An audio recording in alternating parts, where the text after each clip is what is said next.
Cerita Kita.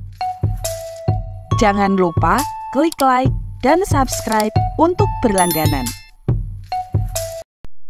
Halo teman-teman, bertemu kembali dalam Cerita Kita. Kali ini cerita kita akan menyajikan sebuah dongeng yang berjudul Si Kura-Kura Penjaga Sungai. Di sebuah desa kecil yang tenang, mengalir sebuah sungai jernih yang membelah hutan dan ladang. Sungai itu menjadi sumber kehidupan bagi semua makhluk, baik manusia, hewan, dan tumbuhan. Di dasar sungai itu ada sebuah gua. Di dalamnya hidup seekor kura-kura tua yang jarang terlihat oleh mata siapapun. Ia sudah tinggal di sana sejak air pertama kali mengalir di hutan itu. Kura-kura itu tidak besar, tidak pula kuat. Namun ia memiliki satu kelebihan, yaitu ia bisa merasakan setiap perubahan kecil pada air. Bila air keruh, ia tahu bahwa sedang ada masalah. Dan bila air tenang, ia juga tahu semua sedang aman dan baik-baik saja. Seperti itulah hidupnya. Diam-diam, kura-kura menjadi penjaga sungai yang tidak terlihat. Suatu ketika, musim panas yang panjang datang. Hujan tidak kunjung turun, dan air sungai mulai surut. Banyak ikan mulai kesulitan berenang, dan tanaman di pinggir sungai juga sudah mulai menguning. Hewan-hewan pun semakin kehausan. Kura-kura pun kemudian berenang sana kemari mencari penyebab surutnya air sungai tersebut. Setelah diamati oleh kura-kura, ia melihat bahwa di hulu sungai manusia mulai menebang pohon dan membendung air untuk ladang mereka. Akibatnya, air tidak dapat mengalir dengan bebas ke sungai. Kura-kura melihat itu, ia kemudian sedih.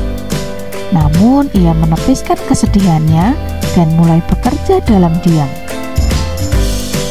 Ia menggali jalur-jalur kecil di dasar sungai, agar air dari bendungan bisa merembes kembali ke aliran utama. Ia mendorong batu-batu yang menghalangi aliran. Lalu ia juga menggigit dan memindahkan sampah-sampah plastik yang tersangkut dari akar pohon. Perlahan tapi pasti, air mulai mengalir kembali. Namun, usahanya tidak mudah. Tubuh kura-kura tua itu semakin lelah. Hingga tidak terasa, kakinya terluka oleh serpihan kaca. Dan tempurungnya pun juga dipenuhi goresan. Ada bercak-bercak darah dalam tubuh Pak Kura-kura itu. Tapi kura-kura tidak menyerah. Setiap malam saat semua tertidur, ia tetap bekerja. Hingga waktu pun semakin berlalu. Tanpa disadari oleh makhluk lain, sungai perlahan mulai pulih. Ikan-ikan dapat kembali berenang. Rumput kembali menghijau, dan suara air yang mengalir kembali terdengar merdu. Orang-orang desa sangat bersyukur, terlebih yang berada di hutan, karena mereka dapat kembali hidup dengan damai. Mereka berpikir hujanlah yang menyelamatkan mereka, padahal belum sekalipun langit menurunkan air hujan di tempat itu. Hingga suatu hari, ada seekor burung bangau yang melihat kura-kura tua itu tertidur di tepi sungai. Nafasnya terasa berat. Tubuhnya juga sangat kotor. Burung bangau itu kemudian penasaran dan mengikuti jejak kura-kura di dasar sungai. Ia kemudian melihat lubang-lubang kecil, batu-batu yang telah dipindahkan, dan aliran-aliran kecil buatan. Perlahan ia menyadari bahwa bukan alam yang menyelamatkan sungai, tetapi kura-kura tua itu. Burung bangau kemudian mulai memberitahu hewan-hewan lain Tidak lama kemudian, seluruh hutan tahu tentang kura-kura si penjaga sungai. Mereka pun kini mulai membantunya.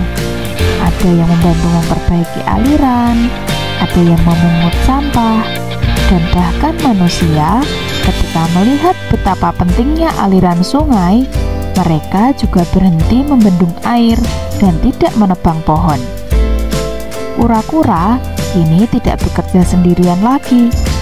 Ia duduk di tepi sungai, mengawasi, tersenyum dalam diam. Ia tahu bahwa kadang perubahan besar dimulai dari satu makhluk kecil yang tidak menyerah. Hingga dari situlah semua makhluk kini bisa bersukacita bersama. Nah, teman-teman, itulah tadi cerita tentang kura-kura si penjaga sungai. Pesan moral dari dongeng ini yaitu kepedulian yang konsisten sekecil apapun dapat membawa perubahan besar bagi lingkungan dan kehidupan. Ketika satu berani memulai, yang lain pasti akan mengikuti, dan dunia bisa menjadi tempat yang lebih baik. Nah, teman-teman, sampai di sini dulu untuk dongeng kita hari ini. Jangan lupa tekan like dan subscribe ya, agar kita masih bisa kembali bercerita pada video-video yang berikutnya. Sekian dulu untuk cerita kita kali ini. Terima kasih sudah menonton. Sampai jumpa lagi.